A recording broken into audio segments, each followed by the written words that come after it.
दोस्तों नमस्कार। आजादी के बाद बिहार की राजनीति जाति वर्ग के आधार पर मतदाताओं का ध्रुवीकरण के इर्द गिर्द रहती है। 1990 में बिहार में लालू प्रसाद यादव और नीतीश कुमार की राजनीति में एंट्री होती है और दोनों ने जाति आधारित राजनीति को और मजबूत किया। लालू प्रसाद यादव जाति से आते हैं और नीतीश कुमार कुर्मी जाति से। बिहार में यादवों की आबादी सबसे ज्यादा करीब 2 करोड़ के आसपास है। बिहार क्षेत्रीय और देश की राजनीतिक गतिविधियों का केंद्र रहा है।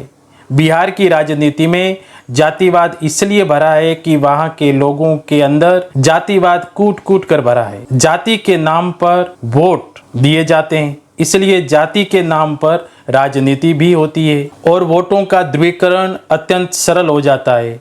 जातिवाद के नाम पर सारी राजनीतिक गणना तुरंत हो जाती है। लोग खुश हो जाते हैं अगर उनके जाति का कोई नेता चुनाव जीतता है तो लोग विकास भूल जाते हैं, अपनी सारी मूलभूत समस्याएं भूल जाते हैं। उनके जाति का नेता राजनीति में परसम लहरा रहा होता है तो भले ही वह कभी पलटकर झांकने तक न आए अपनी जाति के मतदाताओं के यहाँ, पर लोगों का सीना चौड़ा रहता है कि उनके जाति का नेता विधायक है, मंत्री है। बिहार में 4 प्रमुख जाति समूह हैं: यादव, कुर्मी, राजपूत और भूमिया, और उन्होंने अपने स्वयं राजनीतिक दलों का गठन किया हुआ है। जाति आधारित राजनीति में भारत का बिहार राज्य सबसे मजबूत है।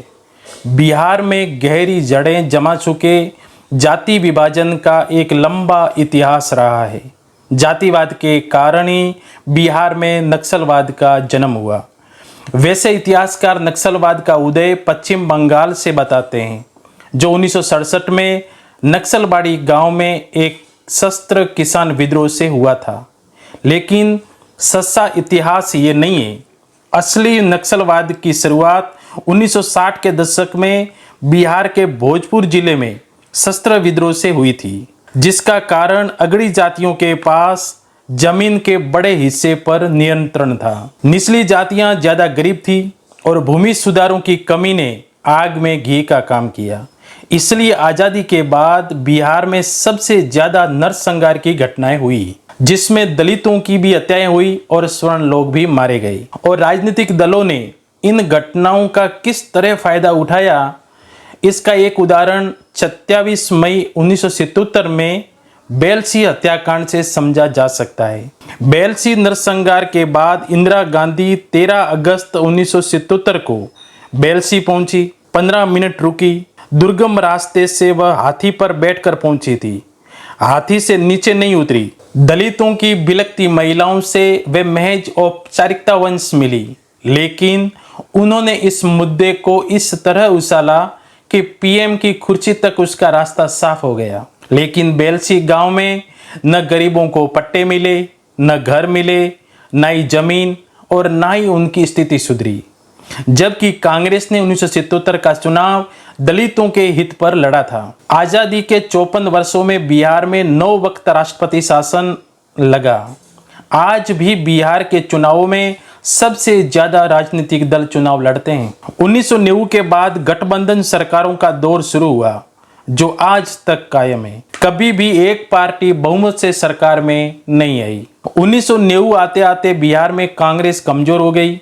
एक और लालू प्रसाद, दूसरी ओर नीतीश कुमार ने अपना अपना कद बड़ा कर लिया और दोनों ही राजनीति के केंद्र बन गए। बिहार जैसे राज्यों में जितनी मुश्किल सरकार बनाने में आती है, उतनी ही उसे 5 साल चलाने में। और बिहार में जितनी भी सरकारें आई, उनकी प्राथमिकता उन कार्यों को दी जिसे सत्ता भोग बना रहे। बिहार जैसे राज्यों में जितनी मुश्किल सरकार बनाने में आती है, उतनी ही उसे 5 साल चलाने में। फिर कारण चाहे एक खास जाति को खुश करना ही क्यों ना हो, और लोगों ने भी कोई कसर नहीं छोड़ी उन राजनीतिक दलों को तवज्जो देने में जिन्होंने जातिवाद के आगे विकास को भले ही अंधेरे में रखा हो। जातिवाद ने बिहार को इतना खोखला कर दिया कि अब इस जहर से वंचित रहना नामुमकिन है। अब राजनीतिक पार्टियों की भी अपनी विडंबना है। वो भी परिवर्तन लाना चाहते हैं, लेकिन बिल्ली के गले में घंटी बांधे कौन। शिक्षा से परिवर्तन लाया जा सकता है, लेकिन उस परिवर्तन को महसूस कराने में दशक बीत जाएगा। इसलिए बिहार की राजनीतिक पार्टियां जातिवाद को सबसे ऊपर रखती है, न कि बिहार के विकास को। जिस दिन बिहार के लोग दिल से नहीं दिमाग से वोट देने लगेंगे, उस दिन जातिवाद भी खत्म होगा और बिहार भी समृद्ध बनेगा।